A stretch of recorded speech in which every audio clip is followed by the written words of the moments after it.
ወር ጽንስ ይዛ ስለነበረች ስድስት ወር ጽንስ በኤልሳቤጥ ውስጥ አለ። በማርያም ውስጥ ደግሞ 3 ወር ጽንስ ማን ነው ያለው ካላችሁ ጌታ ኢየሱስ ክርስቶስ ነው። አሜን ነው ወይ? 3 ወር ጽንስ ነው። ነገር ግን 6 ወር ጽንስ 3 ወር ጽንስ ያለችው ማርያምን ኤልሳቤጥ ሰላምታ ስትሰጣት ማለት ነው።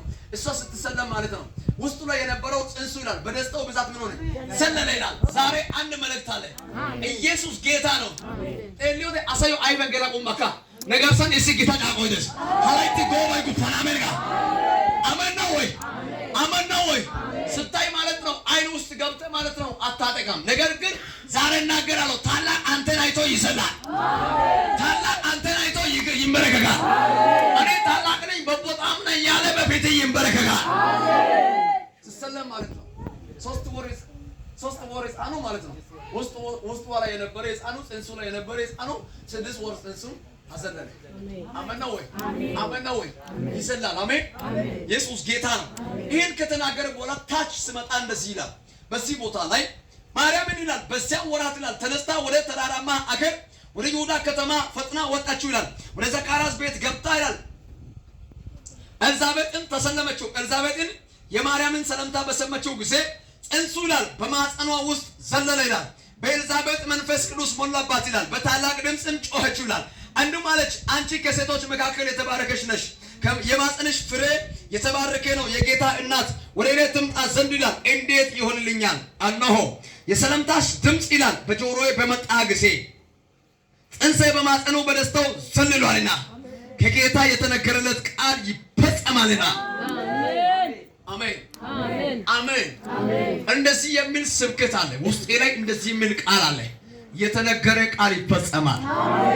አሜን። የሰማችሁት ይፈጸማል። አሜን ነው ወይ? ሰው የተናገረው ሳይሆን፣ ወረኛ የተናገረው ሳይሆን፣ ምቀኛ የተናገረው ሳይሆን፣ ደብተራ ደጋሙ ሟርተኛ በስሜ ላይ የሚያሰራ የሚያስጠነቅል ጠንቋዩ የተናገረው ሳይሆን ሰማይ የተናገረው ቃል በቤታችሁ ላይ ይፈጸማል። አንድ ሰው ከኔ ጋር ሰማይ የተናገረው ብሉት፣ በቤቴ ላይ ይፈጸማል። ዛሬ በዚህ ሀደሮ ከተማ ላይ እንደዚህ የሚል መልእክት ጌታ ሰጥቶኛል። ኢየሱስ ጌታ ነው። ዛሬ ከሰዓት ፕሮግራም ላይ እግዚአብሔር ዕለተ ማክሰኞ እግዚአብሔር እንደዚህ ይላቸዋል። አሜን ነው ወይ? ጥር 12 ላይ እግዚአብሔር እንደዚህ ብሎ ይናገራል። ይሄ ቀንን ያዙ፣ ይሄን ሰዓትን ያዙ። እግዚአብሔር እንደዚህ ብሏቸዋል። ከጌታ የተነገረለት ቃል ይፈጸማል አለ። ሰምታችሁ የነበራችሁት የቆየ የዘገየ የሚመስል ቃል ዛሬ ማታ ይፈጸማል። በሕይወታችሁ ላይ አካል ይለብሳል። አንድ ሰው ዛሬ ብሉት፣ ከጌታ የተነገረ ቃል ብሉት፣ በሕይወቴ ላይ በቤቴ ላይ ይፈጸማል። ምን ይሆናል? ይፈጸማል። አይፈጸምም የሚል ወረኛ ይስማ። ሰምተሻል? መቼ ተፈጸመ? ሰምታል እኮ መቼ ሆነለት? መቼ ተደርጎልሻል? መቼ ተደርጎላል? እያለ እየመጣ አንቺን የሚከሰስ ሰይጣን ይስማ፣ አጋንንት ይስማ፣ የሰው መንፈስ ይስማ፣ የሚቀኛ መንፈስ ይስማ። ዛሬ አንድ መልእክት አለኝ። እግዚአብሔር እንደሱ ይብሎኛል። የተነገረ ቃል ይፈጸማል። አሜን።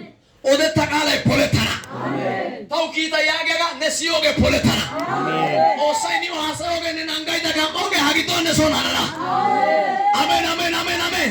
ተናለ ሱረ ኩሸ ተቆ ተራ ኦሳይ ያግቴ ታሲ ያጋ ሐሳቦገ ሐናና ያጋ እግዚአብሔር በሉት፣ ለኔ በሉት፣ ለቤቴ በሉት፣ የተናገረው ቃሉ በሉት ይፈጸማል። አሜን ነው ወይ? ሰይጣን የተናገረው ሳይሆን፣ ደብተራ የተናገረው ሳይሆን፣ ሟርተኛ ኡቃቤ አጋልሞቴ ብሮንቲቻ የተናገረው ሳይሆን ሰማይ የተናገረው ይሆናል። ይሆናል። አሜን ነው ወይ? አንድ ሰው ከኔ ጋር ይሆናል በል። ታምኛለሽ? እንደሚሆን ታምናለህ? አንተ ታኒ ወደ ቱማገ ሳችን ዶ ምን ወደስ ሾሮ ያሳው ጋር ግደና ጓደኛ ያሳው ጋር ግደና ዘመድ ያሳው ጋር ግደና ለናረ ሲፈማገ ሲፈው ያገቦዶ ጋር ግደና ሰሎዶ ጋር አሜን። አንገክ ኩሸተቆት ኢየሱስ ጌታ። አሜን አሜን። እግዚአብሔር የተናገረው ብሉት፣ በቤቴ ላይ ይሆናል። አሜን ነው ወይ? በኢየሱስም ሆኖ ታገኛለች። በኢየሱስም ሆኖ ታገኛለሽ። በኢየሱስም ሆኖ ታገኛለህ። አሜን ነው ወይ? ከጌታ የተነገረለት ቃል ይፈጸማል። ይህንና ወደ ታች ወርዳችሁ 6ኛው ቁጥር ላይ እንደዚህ ይላል ማርያምን 3 ወርም የሚያህል በእርሷ ዘንድ ተቀመጠችው ወደ ቤቷንም ተመለሰችው። ከቁጥሩ 57 ላይ የኤልዛቤጥን የመወለጃ ጊዜ ደረሰ፣ ልጁንን ወለደችው። ጎረቤቶቹም ዘመዶቹም ጌታ ምሕረት እንዳገነንላትን ሰምቶ ከእርሷ ጋር ደስ አላቸው። በ8ኛው ቀን ሕፃንን ሊገረዙት መጡ።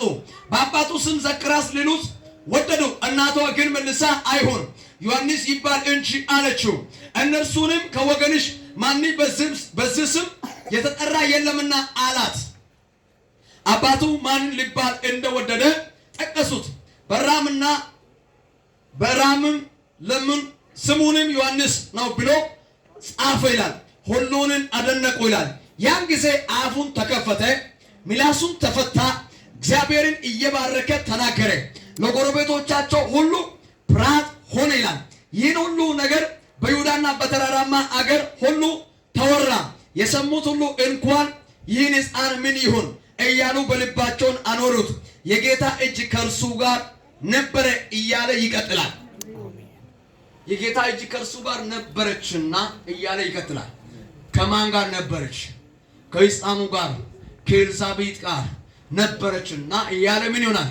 ይቀጥላል። እዚህ ቦታ ላይ አንድ መልእክት አለኝ።